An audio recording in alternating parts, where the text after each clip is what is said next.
তো আমার এখানে আসার আগেই আমি দেখছি যে স্যার এর আগে মানে অনেক টেকনিশিয়ানের ভিডিওই দেখছি আমি, ঢাকা তারপরে বিভিন্ন জায়গায় করায়, কিন্তু এর মধ্যে স্যারেরটা আমার এখানে অন্যরকম লাগছে।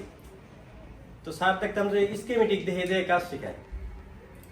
এই স্কেমেটিক সম্পর্কে আমার আগে জানা আছে, অভিজ্ঞতা আছে, যেহেতু আমি আইপিএস এর কাজ, তারপরে এলইডি টিভি, সিআর টিভির কাজ করছি।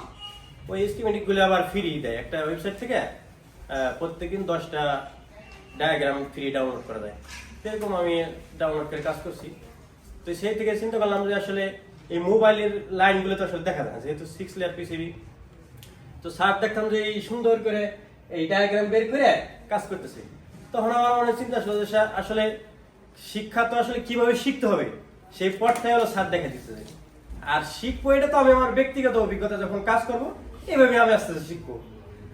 মানে আসলে এই আইনস্টাইন নামে একজন বিজ্ঞানী ছিল, সে বলছিল আসলে শিক্ষা আপনি কাউকে জোর করে শিখাতে পারবেন না, বরং আপনি হলো শিক্ষার একটা পরিবেশ সৃষ্টি করে দেবেন। আমার কাছে যেভাবে কাজ করে আমার জন্য শিক্ষার একটা পরিবেশ সৃষ্টি করতেছে। এই জন্য সেই থেকে আমি সিদ্ধান্ত নিয়েছি আমি রাজশাহীতে স্যারের কাছে শিক্ষা গ্রহণ করি। আসার পরে আপনার আসার পর আমি স্যার 5 দিন ক্লাস করছি। তো বেসিক সম্পর্কে আমার কেন অনেক ভালো লাগছে, যেহেতু আমার এই এসএমডি কম্পোনেন্ট সম্পর্কে আমার এত ধারণা ছিল না। তো আপনার কাছ থেকে আমি অনেক ধারণা পাইছি, এবং আজকে যে স্কিমেটিক শুরু করছেন আমার কেন অনেক ভালো লাগতেছে।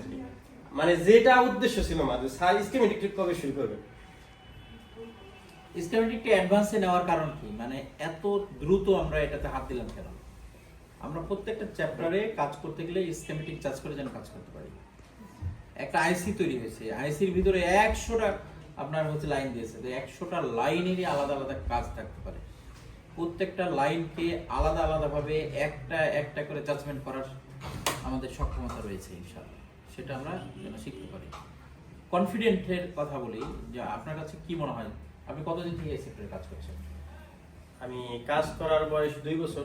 2 বছর, মানে সব মিলিয়ে আর কি 2 বছর। আচ্ছা, ব্যর্থতার জায়গাটা রিকভার কতটুকু হওয়া সম্ভব বলে মনে হচ্ছে?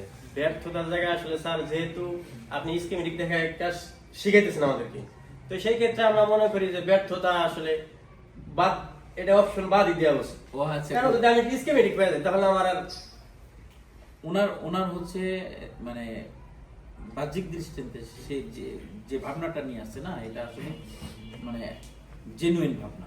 মানে এই মাউসটা তৈরি হয়েছে না, মাউসটা যে ফর্মুলা দিয়ে তৈরি হয়েছে, ফর্মুলাটাই ধরেন আপনাকে দিয়ে দেওয়া হলো, তো এখানে তো এর বাইরে আর কিছু নাই, এটাই লাস্ট। স্কিমেটিক যখন আমরা ফলো করি, এটা মানুষ বানাইছে, এর মধ্যে ভুল আছে। আবার স্কিমেটিক মানুষ বানাইছে, কিন্তু এটা বানাইছে থার্ড পার্টি। কিন্তু স্কিমেটিক যেটা, এটা বানাইছে যিনি, ফোনটা বানাইছে যিনি ডিজাইন করছেন সার্কিটটা, তিনি কিন্তু স্কিমেটিক বানাইছে। তাহলে এর বাইরে কি আর কিছু আছে না? এর বাইরে আর কিছু নাই, এটাই হচ্ছে সর্বোচ্চ লেভেল। এর জন্য এই লেভেলটাকেই আমাদেরকে আঁকড়ে ধরে কাজ করতে হবে ইনশাআল্লাহ। আপনার ঠিকানা কোথায়? স্যার আমার ঠিকানা ফরিদপুরে। ফরিদপুর। আমরা ওনার জন্য শুভকামনা রাখি। ইনশাআল্লাহ আরেকটা রিভিউ নিব এন্ড অফ দ্য ডে, ঠিক আছে? লাস্ট দিনে আমরা রিভিউ নেব ওনার কনফিডেন্টটা কোন পর্যায়ে গেছে ইনশাআল্লাহ।